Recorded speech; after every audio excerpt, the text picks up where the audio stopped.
Quindi la borra e la borra.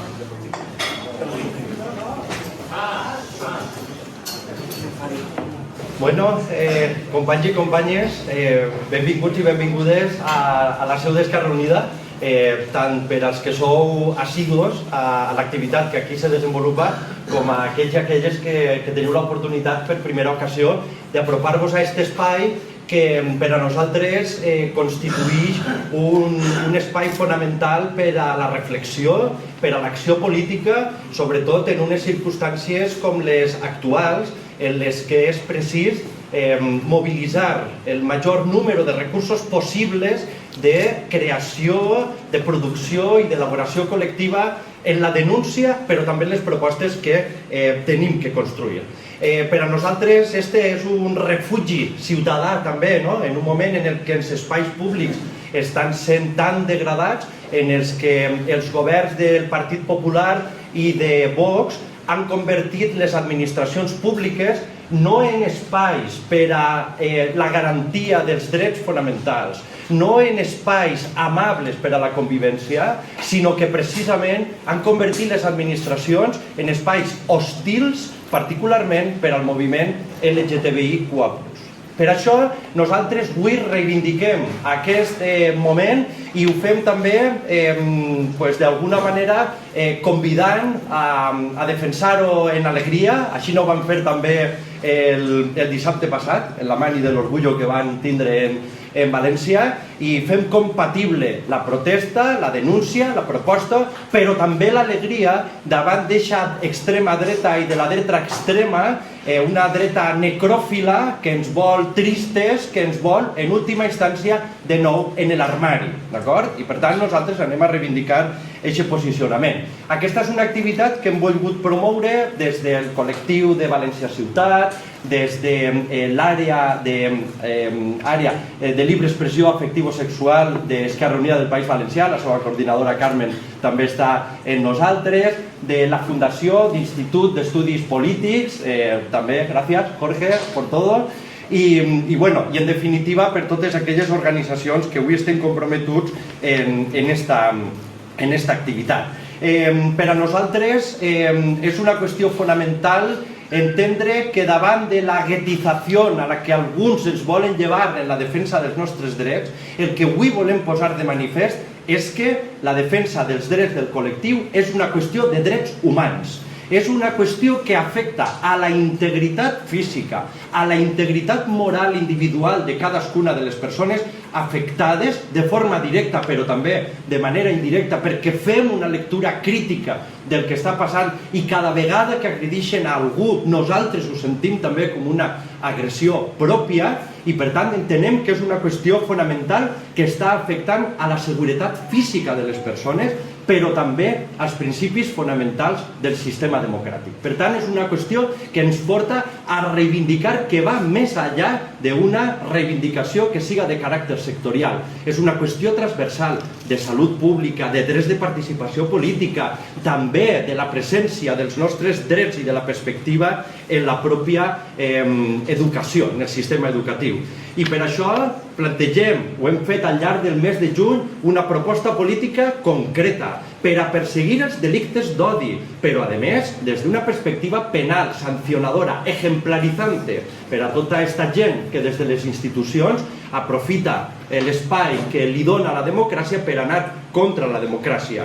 Per tant, estem denunciant les teràpies de conversió, és fonamental posar en marxa campanyes de sensibilització i també, d'alguna manera, Miquel, en esto nos has ayudado mucho a trabajar y comprender que son las políticas de memoria histórica, de memoria democrática, para reparar las violencias sufridas en otros momentos previos al propio desarrollo democrático.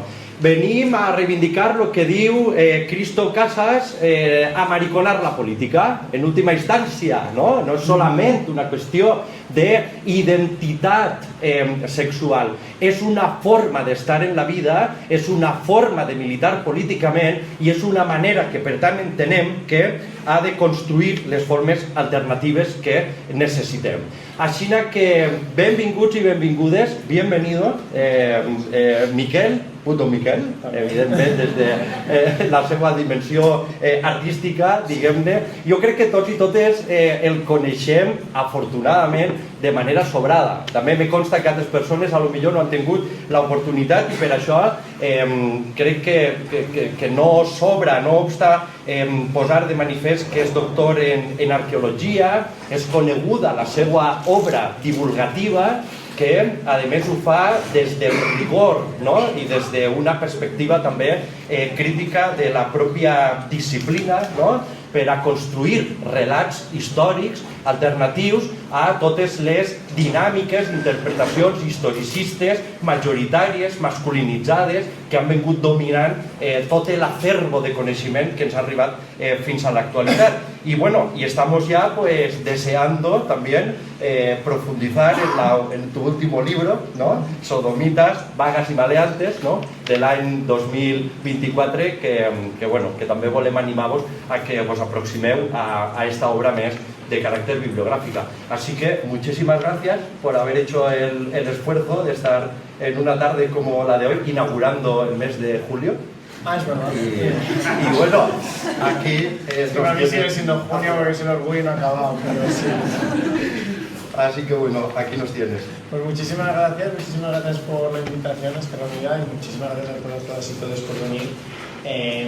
Bueno, no voy a intentar, voy a intentar no ser excesivamente feo, no voy a hablar en castellano porque al final yo el valenciano no lo manejo, pero bueno, voy a intentar que sea un poco dinámico, es verdad que hablar de historias pues tiene sus riesgos, entonces voy a hacer un poco un recorrido no por el libro, sí, pero un poco en relación a lo que está comentando aquí el compañero de cómo está relacionado históricamente, cuáles son las raíces históricas de esta.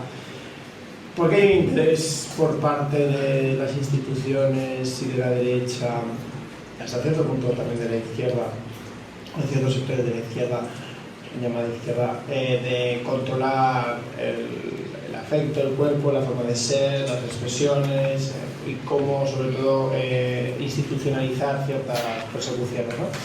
Entonces, bueno, voy a hacer un poco un recorrido de eso, pero si en cualquier momento hay alguna pregunta, comentario, insulto, pues se levanta la mano, se dice y tal. Y luego, el objetivo es que luego haya una especie de coloquio o charla amable, ¿vale? Que participemos todos. Así que nada, a ver, llevo una semana en la que todos los días he tenido que hablar de historia LGTB, entonces estamos en el ecuador de la semana y eso quiere decir que lo tengo muy trillado, pero por otro lado también empiezo a cansarme. Pero es verdad que he tenido conversaciones muy interesantes precisamente sobre ciertos periodos de nuestra historia y todos giraban también en torno a este control. Particularmente nos hemos focalizado mucho también en el control del cuerpo, de la disidencia de género, porque tenemos que entender que la raíz de la homofobia también, o sea, de la LGTB-fobia, pero de la homofobia también, si podemos hablar de una raíz, es la misoginia, ¿no? Y bueno, al final la LGTB-fobia, o la homofobia incluso, también está muy vinculada al patriarcado. Tenemos que entender aquí, obviamente, pues por ejemplo, si nos vamos a hace 2000 años, hay gente a la que le gusta reivindicar que los emperadores romanos eran gays. Yo os recomiendo que no lo hagáis, porque los emperadores romanos lo que eran todos una panda de abusadores y más cosas, vamos a dejarlo así. Y obviamente pues eran emperadores, es decir, eran emperadores, ellos tenían el mando del imperio y su vocación era ir a conquistar tierras. Lo que hiciesen y lo que hacían de puertas para adentro, normalmente estaba vinculado también con la dominación, es decir, para ellos, bueno, en el mundo romano la sexualidad se entendía de forma distinta, no se entendía como algo que se era, sino como algo que se ejercía, ¿no? Algo que se hacía, como una serie de actos, y eso incluía, pues por ejemplo, básicamente que en el acto sexual tú tenías que perpetuar la desigualdad social, el escalafón social en el que tú estuvieras. Entonces, si tú eras un ciudadano romano, o si tú eras el emperador de Roma, daba igual con quién te acostases, que fuese hombre, mujer, niño, niña, me daba igual, lo importante era que estuviese por debajo de ti. Entonces mujeres, todas estaban por debajo, porque estamos en una sociedad muy machista, obviamente, y en el caso de los hombres, pues esclavos, extranjeros, siervos, tal, todo esto estaba permitido, siempre y cuando tú fueses el activo.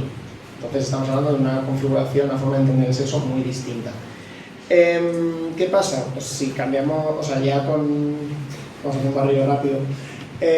Cuando ya llegamos a la Edad Media, lo que vienen a ser las religiones abrahámicas, y particularmente en nuestro caso pues el cristianismo, ¿no? por nuestra herencia, el cristianismo tiene una visión de que todo lo que hacían estos paganos estaba mal, todo esto, lo que hacían estos romanos estaba mal, entonces estaba mal tanto el activo como el pasivo, en este sentido.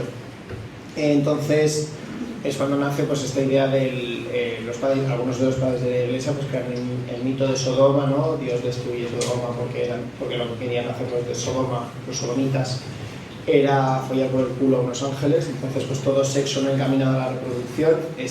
La Edad Media es un poco rara porque básicamente la sodomía es un poco un totum revolutum, que muchas cosas, muchos actos que uno no pensaría que son, pero sí son, de repente aparecen como definidos como sodomía, pero luego desaparecen. O sea, Pedro Damián dice que la sodomía hay muchos tipos de sodomía, la menos grave es la masturbación, porque claro, estás derramando tu semilla, entonces no estás encaminado a la reproducción. Y esto es esta forma de ver el sexo, el acto sexual, y sobre todo de ver las relaciones las relaciones sociales, es decir, todas tienen que estar encaminadas a la reproducción, todo el sexo tiene que estar encaminado a la máxima de crecer y multiplicados, ¿no? La Iglesia al final, la Iglesia católica, nace la máxima de que quiere ser una religión universal. Eso quiere decir llevarla a todo el mundo, que todo el mundo sea católico, de ahí evangelizar, las misiones evangelizadoras, etc. Y esto también conlleva el que tiene que haber un control de esas relaciones. Por ejemplo, hay mucho pánico en la Edad Media con los monjes, porque claro, tú encierras a 200 hombres en medio del campo sin que nadie les vigile y déjales ahí, pues obviamente pasan cosas. Y hay muchos relatos de pues, censores y moralistas que, haciendo un recorrido, pues, llegan a un monasterio en medio de Granada, en Lleida, y dicen, pero bueno, esto que estáis haciendo, ¿qué carajos es? Y entonces, esto tenemos que entender que entra dentro de una cosmovisión, en el caso del cristianismo, de crecer y multiplicados y la economía divina, ¿no? Es decir, la economía de la creación, que es Dios nos ha creado para poblar la tierra y para seguir su fe. Por lo tanto, tenemos que hacerlo teniendo hijos. Bueno, el cartel que apareció hace una semana en el metro de Madrid, ¿no? Tener una familia y que sea numerosa. Pagan un piso, cariño, ¿sabes? Luego igual me planteo cosas, no lo sé, pero vamos, sí, es como encauzar todos los modos de vida a un único modo de vida aceptado y aceptable, ¿no? Esto obviamente, la Edad Media pues tiene sus cosas, pero al fin y al cabo estamos hablando de un mundo donde pues, las comunicaciones tampoco son tan fluidas, está todo muy fragmentado, tenemos relatos, o sea, bueno, esto va cambiando, ¿no? Porque al final no es como, tampoco podemos pensar en nuestra historia como una historia de menos a más persecución, sino que hay flujos y hay momentos en los que ha habido más libertad también porque no llegaban estas instituciones que buscaban la persecución, ¿no? Por ejemplo, creo que ya es bastante conocido, o a lo mejor no, este caso de un acta matrimonial que se firma en 1061 entre dos hombres en Galicia, que no es matrimonio, o sea, no dice ni nos vamos a follar por el culo, dice, pero básicamente el contrato es un contrato matrimonial que sería todos los tipos de lo que sería un contrato matrimonial de la época, y obviamente no estaba encaminado a la reproducción, y dicen cuando yo muera, quien muera antes pues hereda el otro, y que cuando mueran los dos no se sabe, pero digamos que sí que hay como modos y puntos en los que la gente escapa de esas normas, ¿no? Y también pasa mucho obviamente en el campo, pasaba mucho que es donde vivía la mayoría de la población, no había...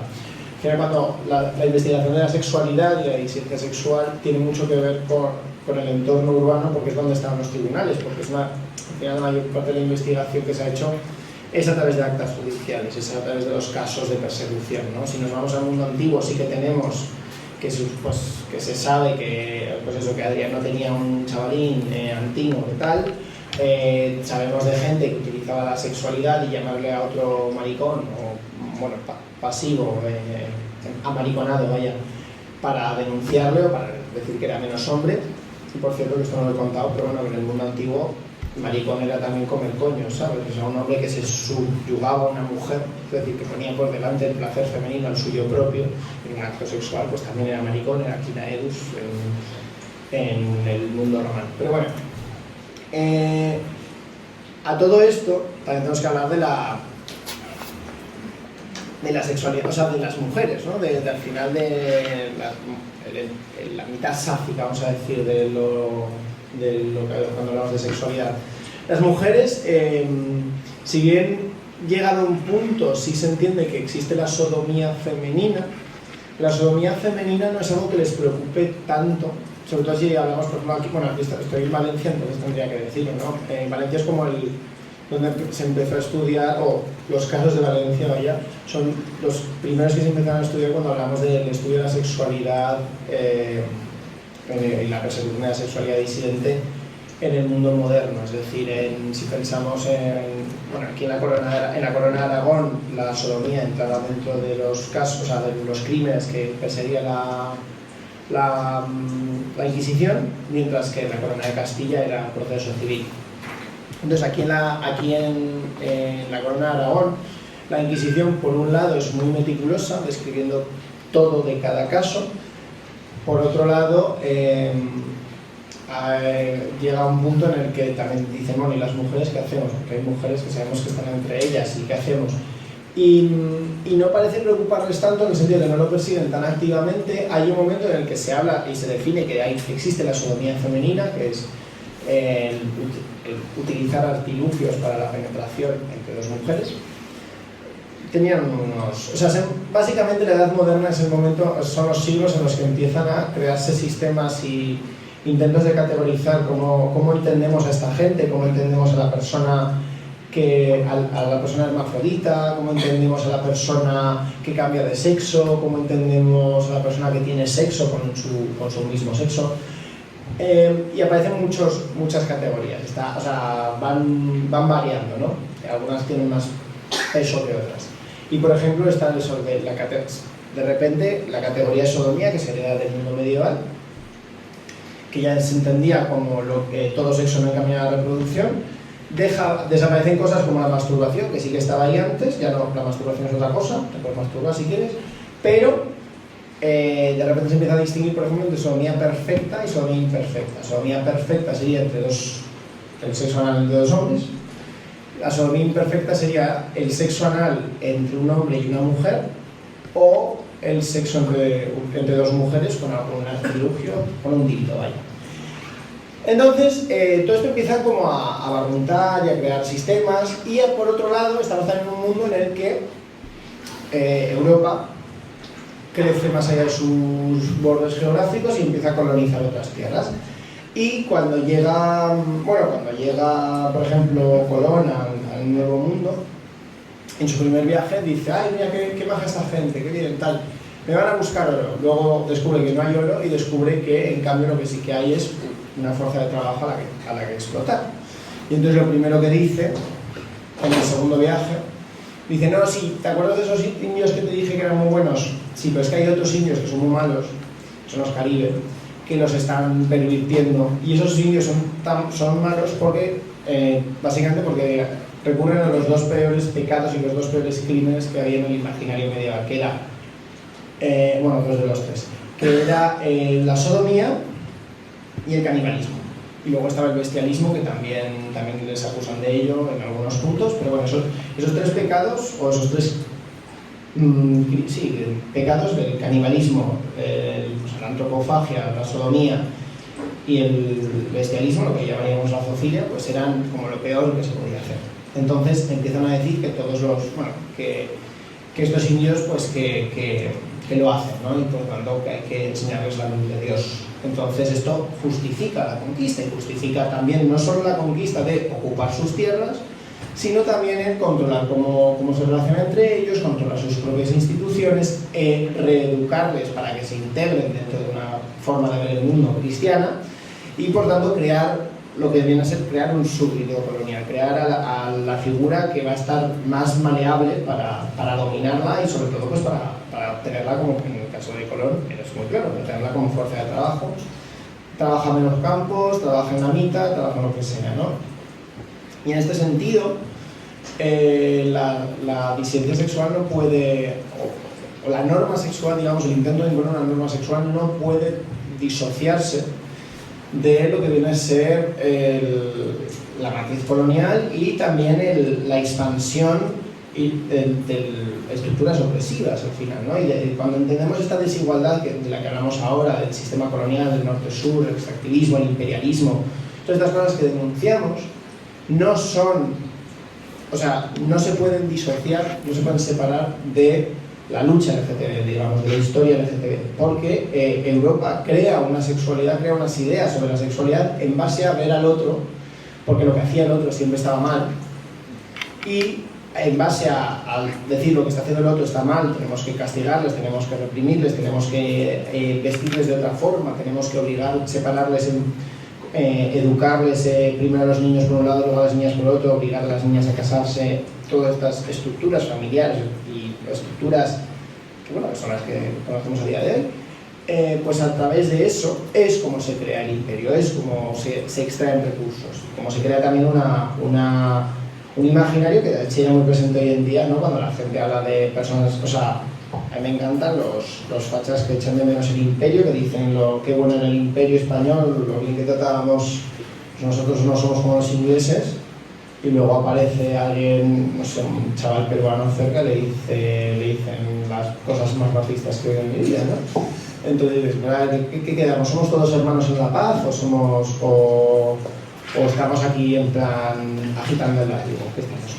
Pero bueno, el caso es que esto es Europa empieza a importar esos sistemas que primero ensayan al otro lado del océano. Entonces, por ejemplo, hay muchas teorías de que incluso Bartolomé Las Casas, que a menudo se pone como el gran defensor de los indios, ¿no? Bartolomé Las Casas también decía, bueno, sí, pero un poco mariquitas son, entonces hay que perdonarles Dios porque no saben lo que hacen, pero o sea, que sí que está bien que estemos ahí, digamos, no hay que tratarles tan mal, pero hay que tratarles para que les enderece, ¿no? Un relato, o sea, uno de los relatos que me gusta repetir es el de Núñez de Balboa, que es Núñez de Balboa es el primer europeo que ve el Mar del Sur, el Océano Pacífico, y también es una zona horrible de Madrid, y con razón, porque Núñez de Balboa cuenta luego al cronista general de las Indias, dice, mira, pues he descubierto esto, y cuenta su viaje, y su viaje cuenta, claro, no sabemos si esto lo hizo o no, pero él farda de que lo hizo, entonces vamos a tomar su palabra por cierta. Dice que llega a una aldea, o sea, bueno, que camino a una aldea, se cruza con un cacique y su ejército, los derrota, entonces llega a la aldea y se encuentra con el hermano del cacique, que aquí yo no sé cómo sabe que era el hermano, porque había matado al otro, se supone, pero bueno, detalles, pero él que dice que se encuentra al hermano del cacique vestido de mujer y a punto de tener una orgía con varios hombres, y que los saca a todos de la cabaña y pues los lanza a los perros y dice que mata unos 40, o sea, era un chill grande, tengo que decir. Pero, claro, esto él lo cuenta como una forma de argumentar que la labor de España en América, bueno, que todavía no sabían que era América, pero en América era necesaria, ¿no? Y lo mismo pasa en todas las colonias y en todos los procesos coloniales que vemos a lo largo de los siglos, pues ya 16, 17, 18, 19, ¿no? A su vez, hay cosas interesantes porque, por ejemplo, si bien el travestismo, por ejemplo, no estaba perseguido aquí en la península, no era un crimen travestirse era algo sospechoso, es decir, si tú te vestías de mujer o tú te vestías de hombre, más allá de lo que tú, o sea, de tu genitalidad, tienes que pensar que aquí no tenía una obsesión con la genitalidad, Se entendía que se podía transitar, se podía cambiar, si tú te empiezas a comportar como una mujer, al final acabarías siendo una mujer, si tú te empiezas a comportar como un hombre, acabarías siendo un hombre. Y se entiende que también hay como cosas fisiológicas, como por ejemplo la teoría de los humores, ¿no? La idea de que un golpe de calor, o sea, la idea de que había un único sexo, que era un único sexo y que básicamente había grados de desarrollo desde lo masculino, desde lo femenino a lo masculino, lo femenino siendo lo menos desarrollado, porque de nuevo estamos en una sociedad patriarcal de las mujeres son lo peor. Entonces, ¿qué pasa? Que a una mujer le podía venir un golpe de calor, por ejemplo, y convertirse en hombre, o podía, por sus cualidades y por sus actos, demostrar un espíritu viril, ¿no? Por ejemplo, esto pasa con Catalina Erauso, que es uno de los casos más conocidos, la monja alférez, que Catalina Erauso, con 4 años, la meten en un convento, se escapa, adopta la identidad de Antonio de Erauso, se mete en el ejército y Antonio pues lucha durante 20 años contra los mapuches, guerras coloniales, conquista, bla bla bla.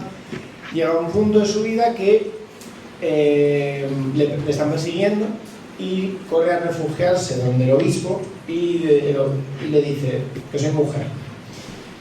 Y el obispo lo primero que le pregunta es, ¿pero eres virgen? Porque eso era lo más importante, ¿no? Porque ser travesti o travestirse o sea, tenemos que entender que no estamos hablando de etiquetas que tengan, o sea, no podemos decir ser trans porque no es una etiqueta que hubiese tenido sentido para esta persona, ¿no? Pero digamos que travestirse, estos actos que se hacían, no eran algo prohibido siempre y cuando no se utilizasen para transgredir esa barrera sexual, es decir, para juntarte con tener sexo no encaminado a la reproducción y a tener hijos y a eso, tener una familia muy numerosa, ¿no?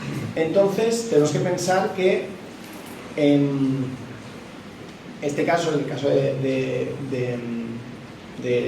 Erauso, es bastante interesante por eso, porque te muestra primero y luego porque es la única persona que tenemos que contó su autobiografía. Erauso era de familia de hidalgos, entonces en el convento había aprendido a escribir y a leer. Luego, cuando se descubre todo, él va al rey de España, Felipe IV, creo que en ese momento, y le dice, oye, quiero seguir siendo tío.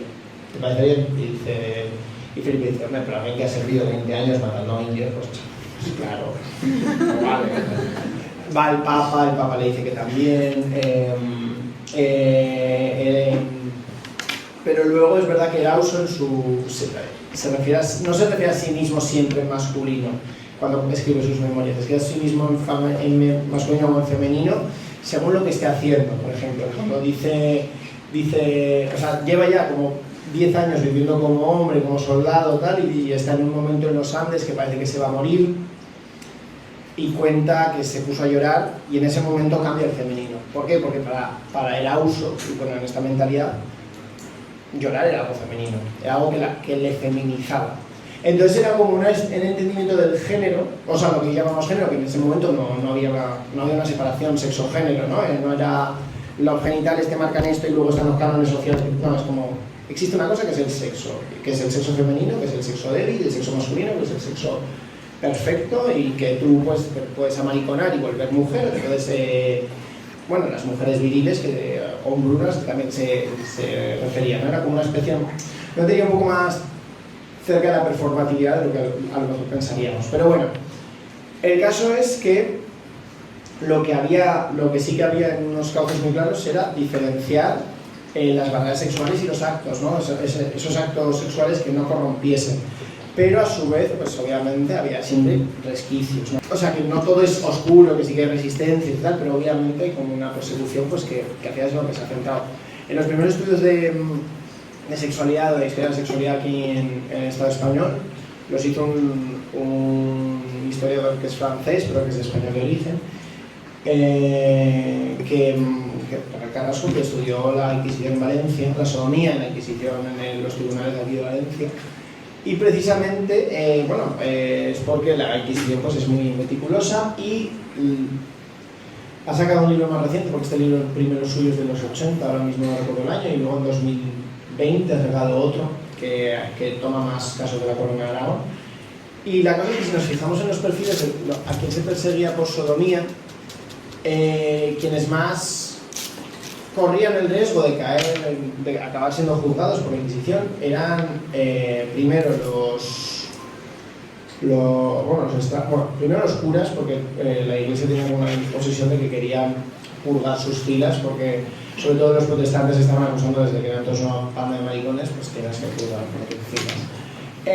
Pero luego eran los extranjeros y la gente trabajadora, quiero decir, o sea, la mayor parte de, o sea, lo que llamaríamos, siendo que el término no se aplica, pero el proletariado urbano, vaya, porque al final los casos eran sobre todo en las ciudades, muy pocos nobles acababan siendo juzgados, eran la excepción, incluso cuando sabemos que participaban en estos actos, a veces incluso en fiestas que se saben, ¿no? O sea, también tenemos que pensar que estos juicios son una desgracia, porque además luego muchos, bueno, ahora pero muchos acaban mal, pero también te dicen muchas veces de gente que llevaban pues años viviendo, organizando pues fiestas. Hay un caso en Sevilla de un carcelero que le detienen por sodomía y luego descubren a través de él toda una red de básicamente, pues sí, de chips, es que no hay otra forma de decirlo. Estaba Machuco, que era un necroliberto, que se encargaba de organizar fiestas donde se reunían en la casa de uno ponía la casa y el resto se reunían y estaban ahí y detienen como, no sé si a 50 o pues, a un montón de gente. Y el Machuco oficiaba bodas, en plan como para decir, bueno, esta unión está permitida. O sea, te han jugado mucho con las normas, ¿no? Es decir, desde esta resistencia. Ellos tenemos que tener en cuenta que estos discursos clericales de esto está prohibido porque Dios solo tal, pues se conocían, pero de aquellas maneras. Entonces, tenemos historias de hombres que organizaban bodas entre ellos, como para, bueno, así es menos pecaminoso, porque está bendecido por una unión legal, ¿no? Y luego tenemos que ver que la Inquisición, cuando quiere purgar la sodomía de esta tierra, llega a un punto que se nota que al final, pues, que no es lo más importante la sodomía, porque al final el castigo ordinario desde los reyes católicos era morir quemado. O sea, la ejecución se te quemaba y se te expropiaban los bienes, con lo cual todo venía muy bien al Estado. Pero a partir sobre todo de la segunda mitad del siglo XVI, es decir, cuando ya el Tribunal de Inquisición quemando mariquitas, pues unos 70 años, empieza cada vez menos a quemarles y empiezan más a aplicar lo que se llamaba la pena extraordinaria, que no era, o sea, acabó siendo la ordinaria en el sentido de que acabó siendo la más frecuente, que era mandarles a galeras. Mandarles a galeras porque al final, ¿qué decir? Si tú quieres acabar con la sodomía, no coges a todos los maricones que ves y los mandas a un barco donde van a estar rodeados de otros cientos de maricones en alta mar, ¿sabes? ¿Qué decir? Si lo que te preocupa, o sea, lo que les preocupaba era sobre todo, pues venga, trabajadores gratis, porque total, como luego se van a morir, pues porque al final las galeras no era, la galera no era una fiesta, no era aquí, no era la sauna eso, era duro y había, o sea, al final pues eso venía a través de mucho dolor y mucha gente no sobrevivía a la pena de galeras. Por otro lado, si pensamos en las mujeres, de nuevo, parece que no era la mayor preocupación y no se perseguía tanto la sodomía femenina, pero también es que en muchos casos no hacía falta, porque lo vemos también durante el franquismo. La sexualidad femenina dictada por los hombres se convierte en tal misterio que en muchos casos o no saben qué hacer o no les importa, porque como no van a tener, no hay semen de por medio, pues no hay pene tampoco de por medio, pues no lo consideran a lo mejor sexo de verdad.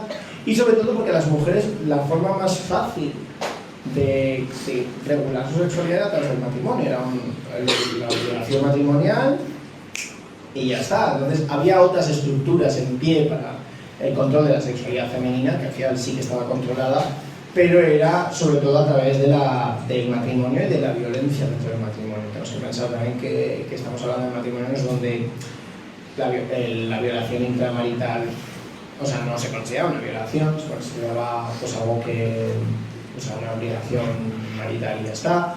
Tenemos que pensar también que incluso cuando había mujeres que denunciaban a sus maridos por sodomía, por ejemplo, o bueno, incluso por malos tratos, la que podía acabar en la cárcel era ella, no él.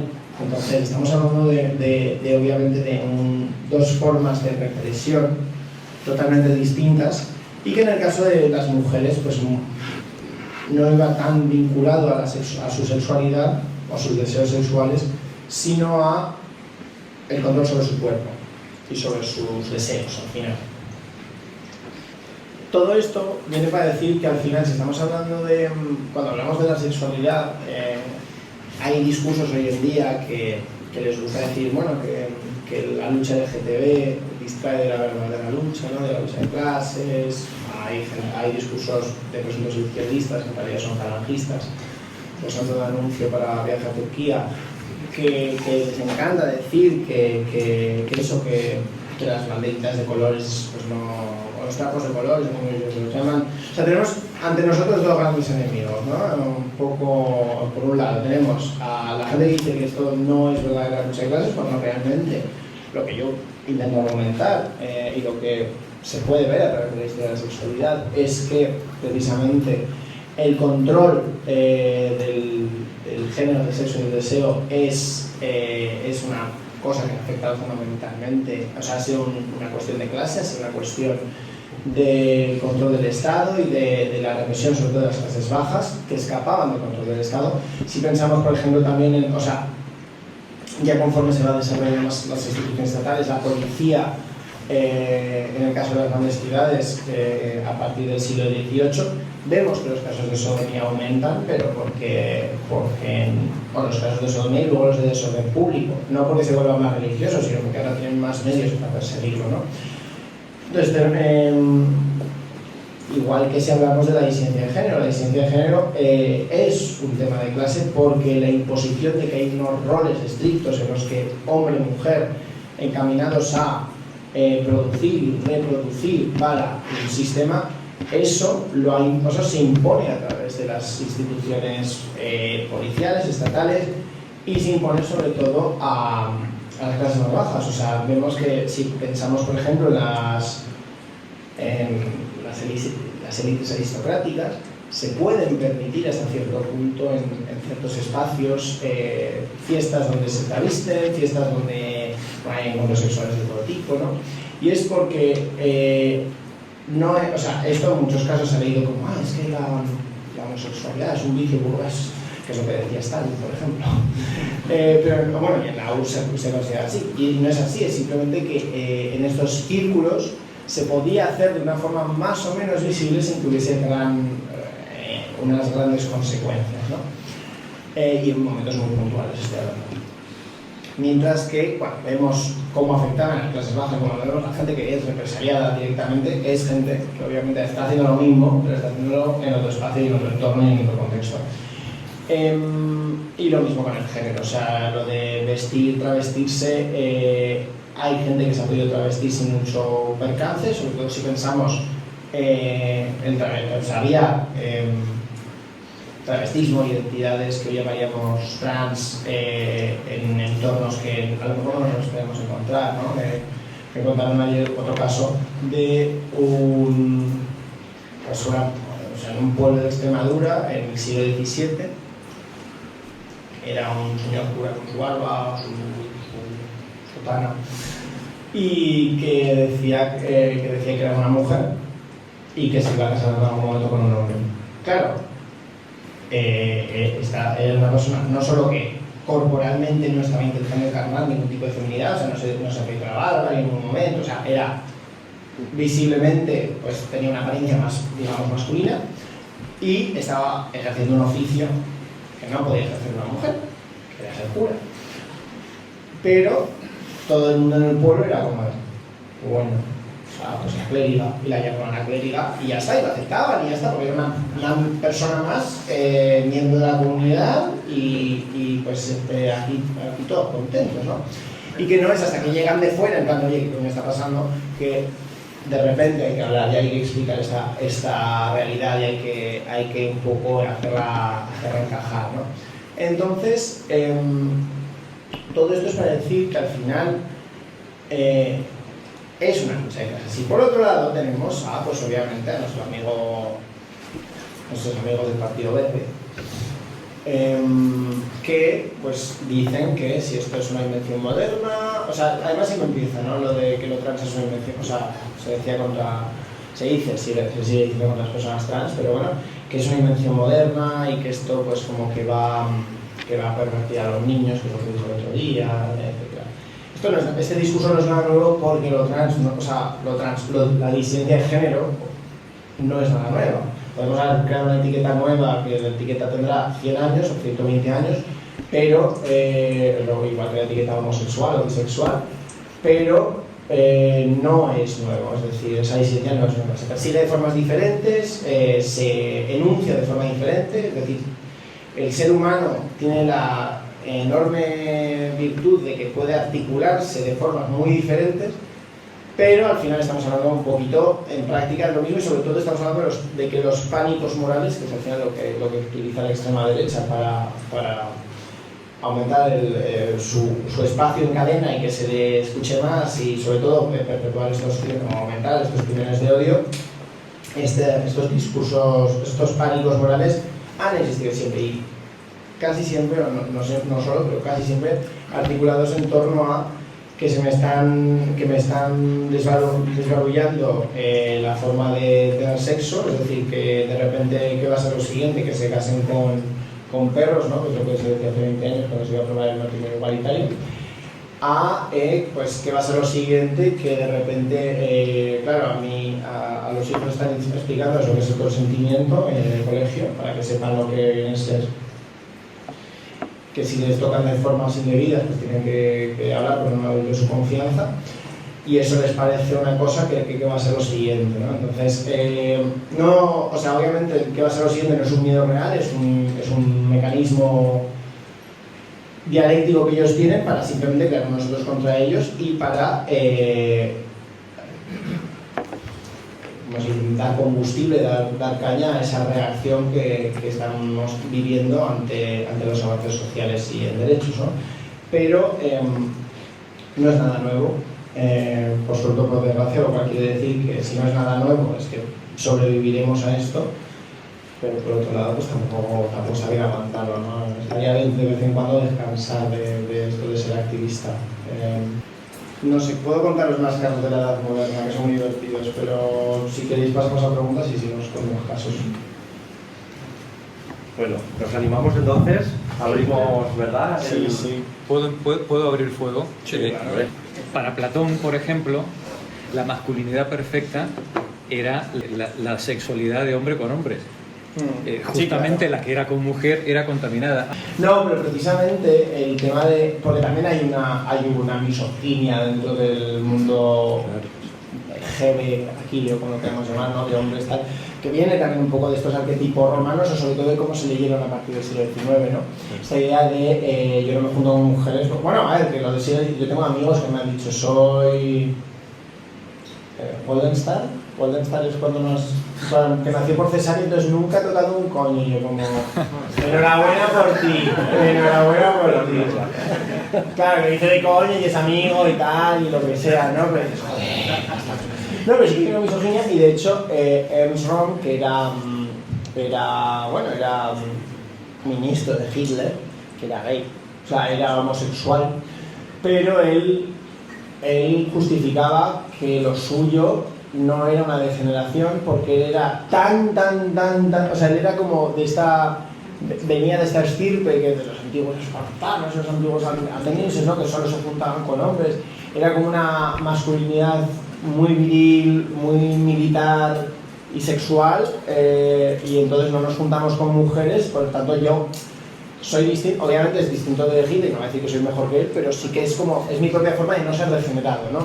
Entonces, claro, hay en la historia de la humanidad ha habido muchos maricones que se han justificado así, ¿no? Que incluso actuando en el poder y llevando a cabo políticas activamente represivas contra gente que era igual que él, pero ellos no se entendían como iguales que ellos, porque ellos no eran degenerados.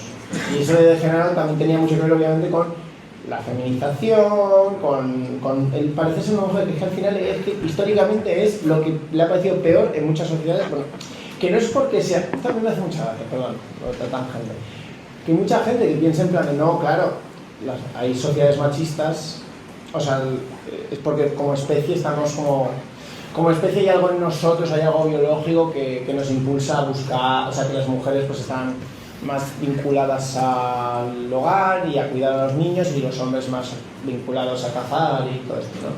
Es como, no, lo que pasa es que el patriarcado, o sea, al final las sociedades patriarcales son muy buenas a la hora de expandirse y reproducirse.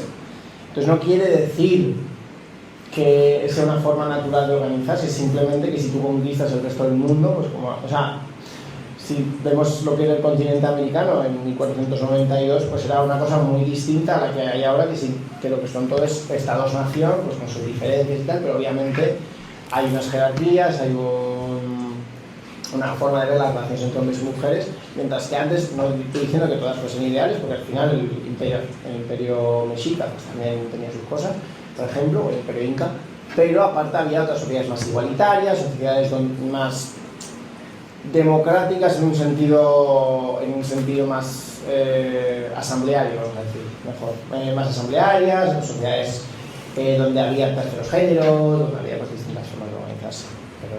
Sí, perdón. A ver, teníamos por aquí una palabra que se había lanzado en primer lugar, ¿vale? Sería por eso de que los monasterios antes estaban allá las montañas, que después se pusieron un monasterio de curas, de frailes, monasterio de monjas, al lado. Donde yo vivo aquí en Valencia, el de curas y el de monjas. Sí. Cuando tiraron el de monjas, aparecieron un montón de cuerpos de niños, pero no es porque ellas no recogiesen, porque a 100 metros estaban en cruz, a 150 metros. A ver, en línea recta, ahora hay calles y ya tardarían más, pero en línea recta habrá 150 metros.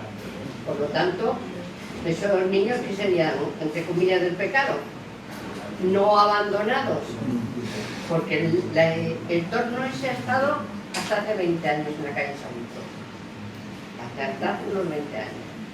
Por eso pondrían los monasterios, o sea, los frailes y monjas juntos, para que no pecasen entre ellos.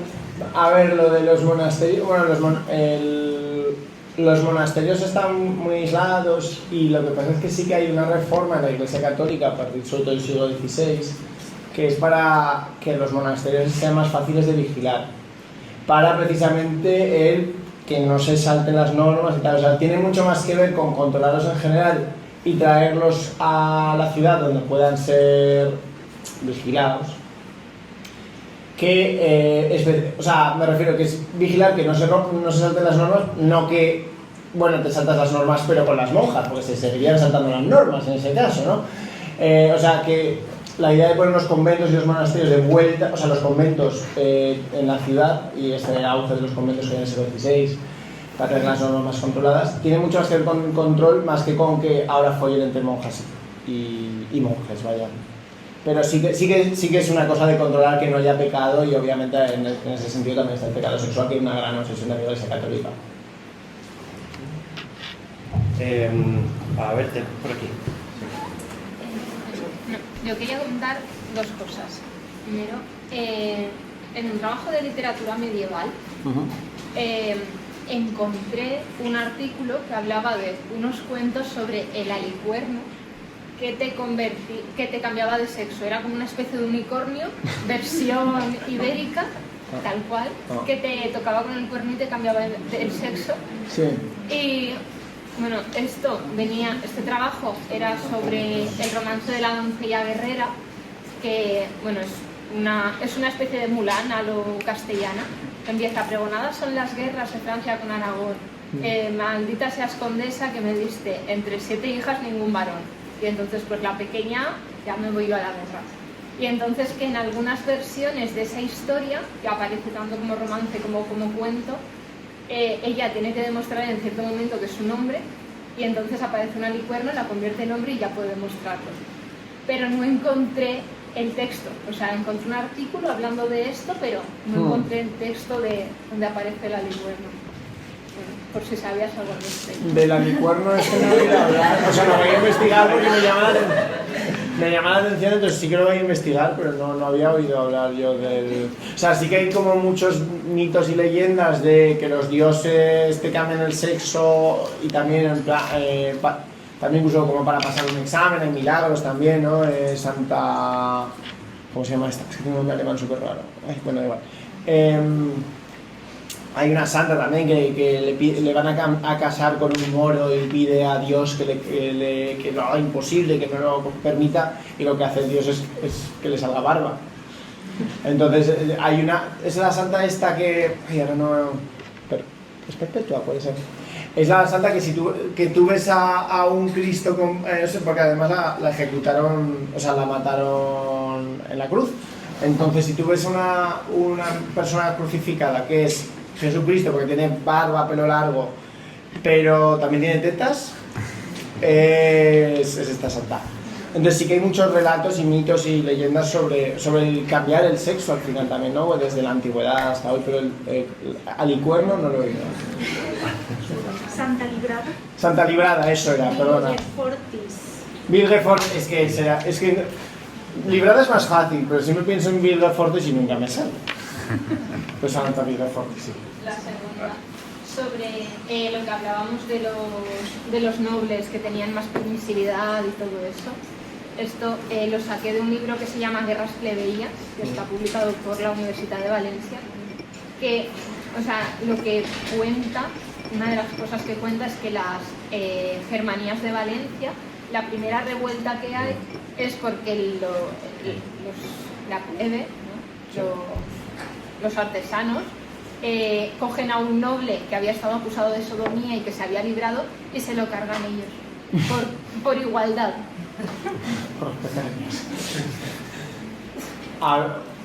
A ver, es que... Claro, es que es eso, ahí tú ves muchos juicios de señores, o sea, o de regadas que se hacen, donde se detiene a un conde de lo que sea y ese conde luego nunca llega delante del tribunal, quiero decir, o sea, que hay casos de nobles juzgados por la Inquisición aquí en la Corona de Aragón, pero también por los civiles en la Corona de Castilla, pero son los menos, o sea, son una parte ínfima y claro, era un privilegio que obviamente... Claro, aquí está la duda de si se los cargaron por igualdad, o sea, si se lo cargaron por igualdad, perdón, o se lo cargaron por sodomita, porque al final también había una... Quiero decir, o sea, entiendo que es el privilegio porque al final lo que luego estalla es una revuelta contra los nobles, no vamos a matar solo a este que es un sodomita, pero que también hay una cosa de, bueno, es ambas, ¿no? Porque un pecado mortal, porque al final la sodomía era un pecado mortal, era algo que no podía perdonarse, según el esto. Entonces, que un tribunal dijera, bueno, sí, pero en su caso no pasa tampoco. Pues claro que la vamos a liar, ¿no? Pero bueno, esto es igual que lo vemos ahora, ¿no? Que hay gente, o sea, gente que se libra de la cárcel por hacer un crimen que el otro sigue metido, pero por privilegio de clases, al final. A ver, sí. Había una pregunta ahí antes. Había una pregunta ahí antes, ¿no? Sí, una cosa. Pepe. No, París. Hola, buenas. Uy, perdón. Bueno, aquí en Valencia tenemos un caso que creo que conoceréis, que es el Margarida Borràs. Esa era adinerada y se vestía de mujer y como acabó en la hoguera, supongo que haría sodomía y cosas de eso. Yo quería preguntarte concretamente cómo ves tú, como he entendido, cómo ves tú la Unión Europea, pero no a la extrema derecha, sino a los políticos de derechas. Los próximos años, ¿cómo crees que van a legislar en el tema LGTBI? ¿Cómo crees que van? Y también un poco en Estados Unidos, pero cada estado hace sus leyes. Pero ¿nos podrías comentar algo? Bueno, sí, a ver, yo creo que tenemos que pensar que aquí es que incluso en el Estado español la izquierda, o sea el PSOE, perdón, solo se puso a favor del reconocimiento de derechos LGTB, al principio me refiero un poco Bueno, es una base electoral, o sea, no quiero decir que no hay una cosa así como muy utilitarista en la política más institucional, y cuando pensamos sobre todo pues, que el PSOE y ya yéndonos a la Unión Europea, a ver, yo creo que ya ha habido una serie de avances en contra, ¿no? Una serie de reacciones, o sea, pensemos sobre todo, igual no tanto contra derechos que ya igual están más consolidados como puede ser el matrimonio igualitario, pero sí desde luego contra derechos de las personas trans, ¿no? Contra los derechos de las personas trans, y luego también en base a eso contra cierta visibilidad del colectivo, es decir, que Almeida no haya puesto la bandera del orgullo en el ayuntamiento no quiere decir, no es porque él diga, sí hay que quemar a los maricones, ¿no? O no está con Orbán en este sentido, pero sí que considera que para qué esto es innecesario, ya no hay nada que hacer, ya está, ya se puede casar, pero a su vez cuando se crea un relato, que esto es muy capaz de crearlo la extrema derecha, como hemos visto en Estados Unidos, ¿no? En Estados Unidos se ha demonizado particularmente a las personas trans, especialmente a las mujeres trans, pero a todo el colectivo trans, y se les ha demonizado y se ha creado una idea de que son una amenaza para las mujeres, es decir, para otros colectivos que hay que proteger, como pueden ser las mujeres y los niños, y de repente ese es el relato que se ha vendido y ya está. Y entonces otros republicanos, ok, el sistema en Estados Unidos es muy diferente, pero otros republicanos más moderados han acabado firmando leyes en ese sentido porque se ha creado un discurso en los medios que ha permitido que eso, o sea, que ha cambiado el valor de la conversación y les ha hecho ver que tienen que firmar esto para satisfacer a su electorado, incluso aunque no crean en ello. Aunque no crean en ello, no porque sean las personas más trans-friendly, sino porque no les interesan las personas trans, pero de repente tienen que legislar en contra de ellas, porque de repente este es el problema más grande que tiene nuestra sociedad, y eso viene de cómo se tratan los medios y tal, y creo que ahí el gran problema es... No el gran problema, perdón, ahí la gran responsabilidad es de cómo hablamos de esos temas en medios, y yo creo que la derecha europea va a participar, igual que ha participado la izquierda en Reino Unido, los laboristas. Es decir, no es un tema susceptible de izquierda o derecha, al final es un tema de partidos más instaurados en el sistema de la democracia occidental liberal. A mí me gustaría, si pudieras aportar alguna idea más sobre cómo amariconar el discurso también de nuestros compañeros que, entre comillas, durante mucho tiempo, o bien influenciados por la extrema derecha o por ideas más antiguas, siempre han pensado que el feminismo, el movimiento LGTBI, nos apartaba de la lucha de clases, de la verdadera orientación, y que también nuestras reivindicaciones, por ejemplo, en el orgullo, ¿no? Como la fiesta no era realmente una manifestación, no eran las formas de las que realmente se luchaban. Cuando creo que quizás los espacios de ocio pues han sido muy importantes también para consolidar las relaciones entre los colectivos, y también ahora pues es un problema un poco como el capitalismo se mete o desplaza perfiles que no caben, o desplaza sobre todo a mujeres o cuerpos que no se adaptan ahí. Y no sé, sobre ese... También como amariconar, por ejemplo, los relatos aquí en Valencia, que tenemos incluso nuestra propia organización, pues algunos relatos cercanos al nacionalismo, bueno, a la autonomía, ¿no? Escuchaba una chica hace poco decir que decía, bueno, es que el Estado de Argentina, no soy argentina porque el Estado de Argentina como proyecto pues ha querido eliminarme todo el tiempo, en los espacios de ocio, de izquierda, cuando vemos a grupos valencianos, etcétera, que a veces están hablando, como decía la compañera, de Elsa Germanach o de Jaume I, de que son personajes que querrían en su momento, ¿no?, exterminarnos a la mayoría de los que estamos aquí, quizás. De hecho, Jaume I fue el que instauró la sodomía como en las leyes, que decir. Pues no sé, ¿qué podemos decirle a esos compañeros de, oye, podéis cambiar quizás un poco la perspectiva y amariconar un poco las formas, amariconar el discurso, amariconar la forma de aproximación. Ya, a ver, no, es que también tengo que decir que claro, lo de amariconar es un concepto de Cristo que luego me van a mensaje en plan, me has metido en un lío, nada. No, pero, a ver, yo creo, igual esto es un poco polémico, pero yo creo, porque no se nos puede pedir siempre y tal, pero sí que creo que es muy necesario hacer pedagogía. Y sé que es un frustrante de pelotas, o sea, sé que al final no tiene que recaer en todo el mundo, pero yo creo que eso pasa sobre todo por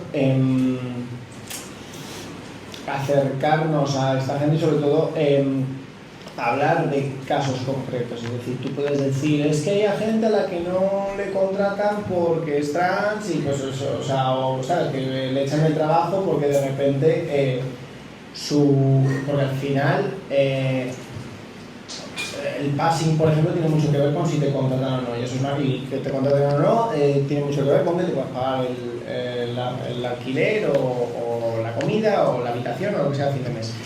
Entonces, hablar de eso o de cómo te trata tu jefe cuando eres una persona de colectivo versus cuando no, tal, creo que hacer como más tangibles esos casos y las realidades a través de gente que los ha sufrido, a través de gente que los sufre, creo que puede ser una forma precisamente de humanizar, ya no digo amariconar, sino humanizar esta nebulosa que es que tristemente muchos hombres cis-heteros no conocen a ninguna, o sea, no se relacionan con nadie que no sea como ellos, ¿no? Y aquí no estoy hablando solo del colectivo, estoy hablando de personas racializadas, migrantes, o sea, cualquier otra arista, no porque no quieran o no porque hay algo dentro que se oponga a ellos, sino porque las dinámicas sociales son muy cómodas y no te tienes que preguntar, ay, pues ¿puedo decir esto? ¿Puedo decir esto? Y creo que ahí, por nuestra parte, porque claro, a ellos les puedo pedir mil cosas, pero por nuestra parte, yo creo que lo que hace falta un poco de pedagogía y de paciencia, porque al final yo he tenido conversaciones con heteros que ha sido como de, ya, pero, y vienen desde el desconocimiento, no vienen desde una hostilidad, ya está, ya tienes de tú a tú y en persona y es mucho más fácil. Creo que por eso precisamente hay que construir espacios asamblearios que sean abiertos y que sean, o sea, ya te digo, desde CSEOs hasta obviamente partidos, ¿no? Donde estos temas se traigan a colación para que la persona que va ahí, porque es un sitio de reunión para él, porque es un sitio donde va con sus colegas de clase, tal, o sea, quiere decir que va a hablar de temas que al principio solo le preocupa a él como hombre cis-hetero, que también se traten estos temas ahí y que, aunque solo sea por oírlo, por conocer a gente, pues que se teja una red de solidaridad, pero también yo creo que ahí obviamente esa pedagogía no puede pasar por todos los aros para acomodarles a ellos, obviamente tiene que ser incómoda y tiene que hablar de los problemas de levantar la voz cuando alguien dice algo que es una machistada, de levantar la voz cuando alguien dice algo que es una cosa un poco homófoba o transfoba o racista, y eso es un proceso incómodo, o sea, al final es lo de que, claro, el hombre, o sea,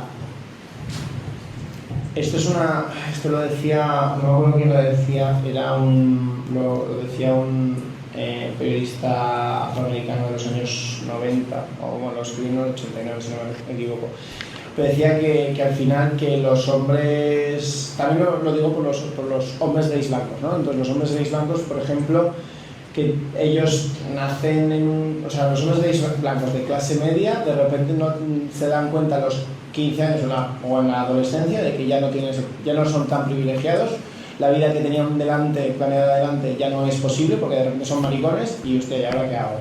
Y me van a perseguir y tal. Entonces, lo mismo con el hombre cis-hetero de clase obrera, es decir, en plan de darse cuenta de que hay cosas, o sea, todos tenemos que pasar por un periodo en el que nos tenemos que dar cuenta de que nuestra posición en el Estado, en la estructura es incómoda y tenemos que manejarnos ciertas cosas y deshacernos de ciertas mentalidades y privilegios, ¿no? Entonces, ahí yo invitaría a la comprensión mutua, que tú te has tenido que quitar unas cosas, yo me tengo que quitar otras, ¿sabes? O sea, y esto sobre todo pensando en tíos cis hetero, porque siendo yo no un tío, pero, o sea, no hetero, pero sí un tío cis, ¿sabes? En plan decir, que a mí también me pasa el haber soltado un comentario, yo también tengo un momento de decir, coño, ¿cómo he dicho esto? ¿Cómo decía esto? Pero ¿sabes? O sea, que el dejar claro que el señalarlo no es... es que creo que seguimos pensando en formas de ser, ¿no? Yo soy esto, yo soy... Claro, si digo una cosa racista, soy racista. Es como, no, has hecho una cosa racista, puedes dejar de hacerlo, ¿sabes? Entonces, un poco eso. Como ir más allá del ser, de las identidades, focalizarnos en las prácticas y en nuestra relación con el entorno. Pero bueno, ahí esto me puede ser una respuesta un poco académica, cuando podría decir simplemente pues repartir popper no lo sé, es que no sé cómo, o sea, eso es más de Cristo y se lo voy a dejar a él, cuando le traigáis otro día. ¿Alguna...? A mí me gusta ver una cosa. Hay dos San Agustín.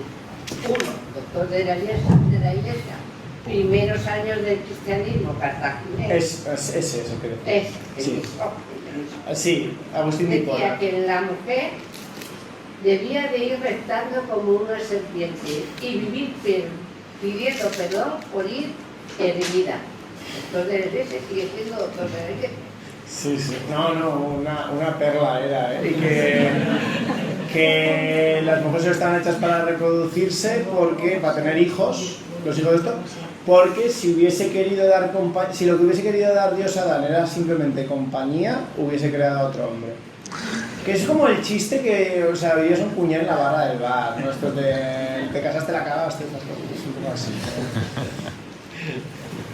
Pues, la verdad es que a mí, por defecto profesional, como profe de ciencias políticas, ¿no?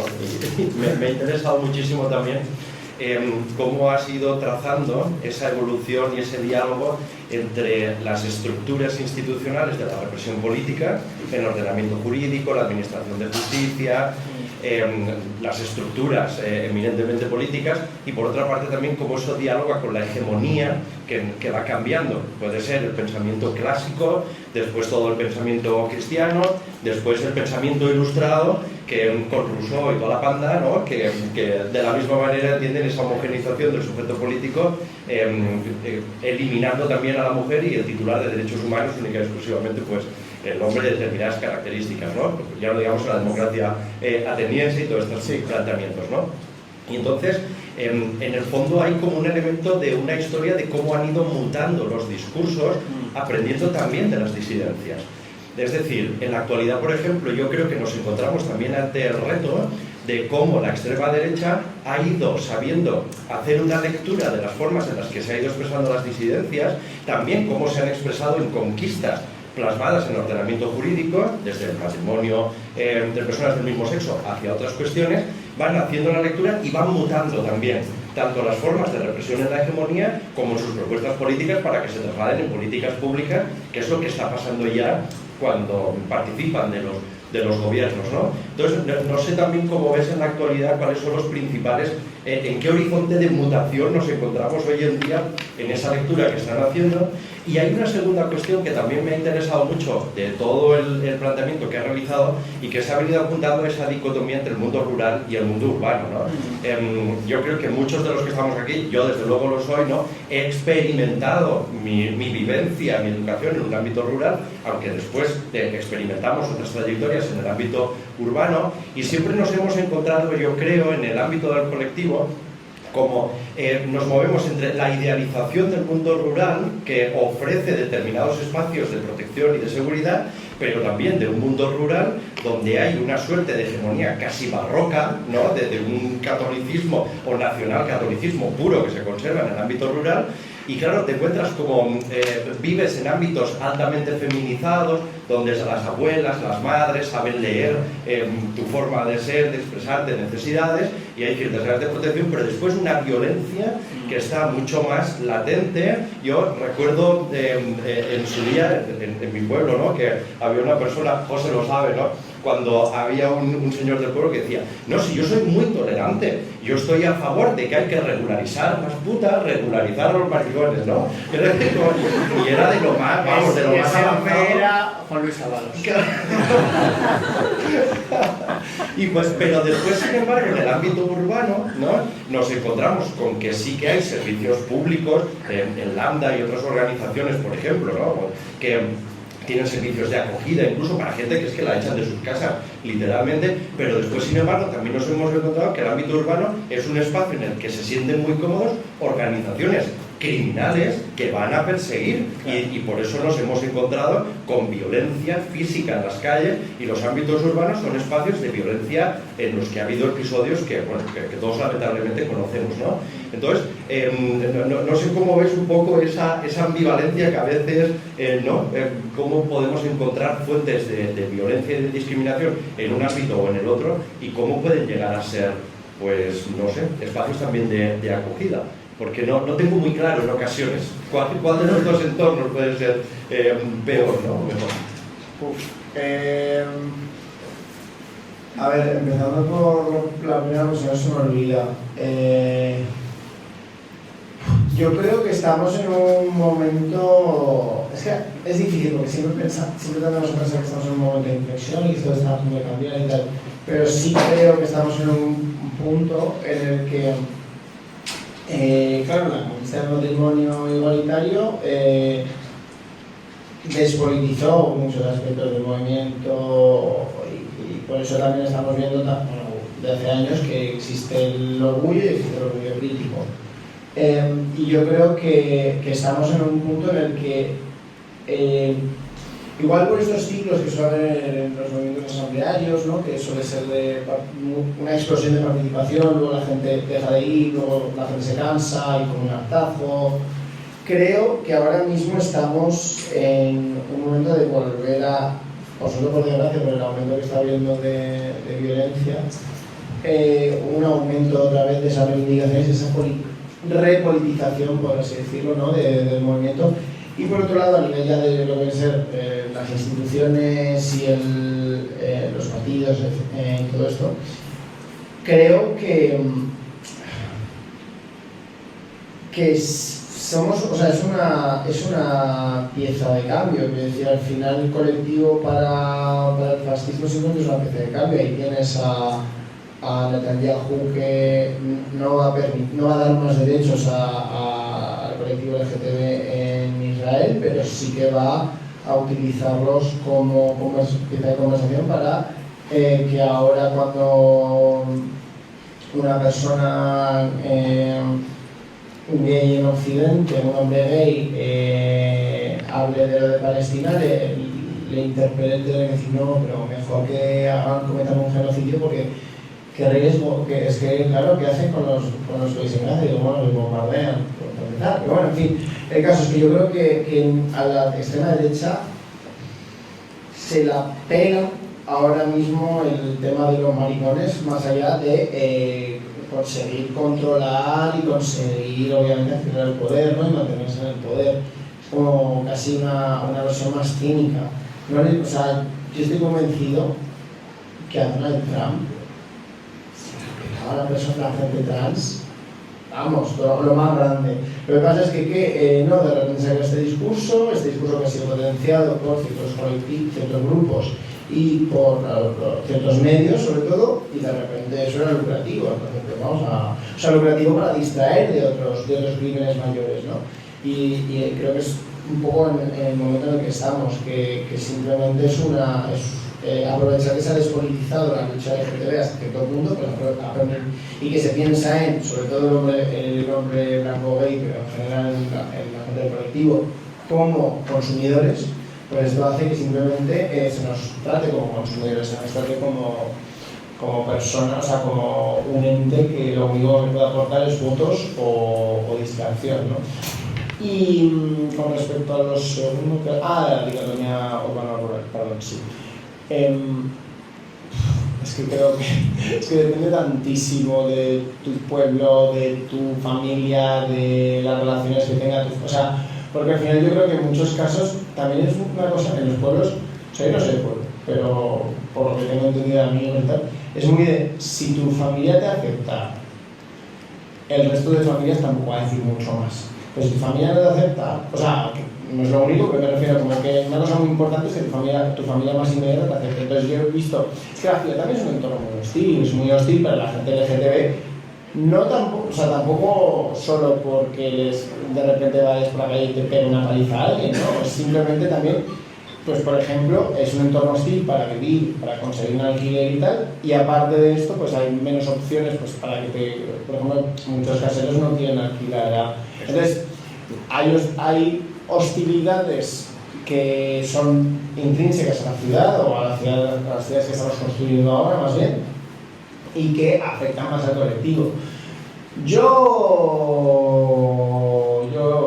no sé, o sea, es que claro, yo no soy de campo, pero yo no sé yo soy de ciudad y yo soy muy de idealizar y si me voy a un monte y a tomar por culo todo, pero eso es por otras cosas, entonces lo que sé decir, yo creo que son violencias distintas y que dependen tantísimo del contexto en el que estés y de la red que tú construyes a tu alrededor, que al final hay gente que en los pueblos que construye esa red y en las ciudades pues sí que tienes más opciones, ¿no? Más simplemente a nivel estadístico, pero tienes que construir esa red igualmente, porque es un entorno muy hostil y un entorno en la ciudad que potencia que esa red se diseñe de verdad, porque es más difícil quedar, porque estás todos ocupados, porque las distancias son largas y no tienes coche porque no tiene sentido. Entonces, al final esas redes se disgregan igualmente, pero ahí es lo que tenemos que crear como comunidades igual más del barrio, más pequeñas y es un esfuerzo. Bien, pues la verdad es que no sé si ya tenemos alguna pregunta más, pero bueno, hemos cumplido nuestro objetivo de alguna manera del tiempo máximo que teníamos programado para la actividad, así que sí, porque... Es que a mí me habían dicho, tú el tiempo lo que quieras, y yo, bueno, tengo que cogerlo con un tren. por eso, que así ya vamos dispersando un poco.